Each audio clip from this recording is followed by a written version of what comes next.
Heimlich. You know, I'm a conservative Republican. I lean libertarian. I'm also a follower of Christ, and I call this podcast The Radical Middle. I'm guessing that most of you listening to this are white evangelicals.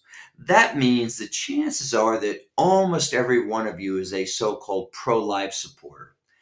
The reason I say so called is because the right to life movement, in my opinion, is not really about saving lives, it's about saving fetuses. In other words, pro lifers have a great passion to save the lives of unborn children, but they just don't seem to care about saving born people. Let me give you an example.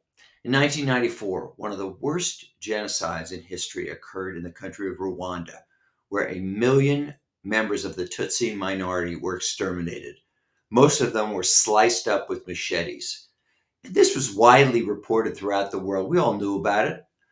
The pro-life community in this country is and was very influential. If its leaders had spoken up as fervently as they did to stop abortions, it might have pressured our government or the world community to intervene to stop the slaughter.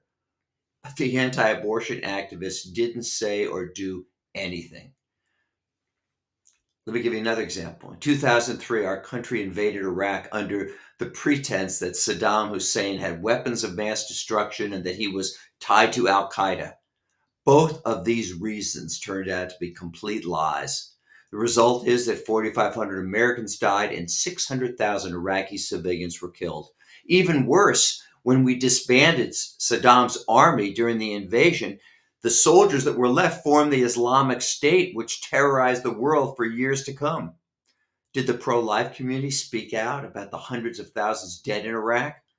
No, not at all. In fact, in the 2004 presidential campaign, the pro-life movement overwhelmingly supported George W. Bush, who's the guy who started this war in the first place.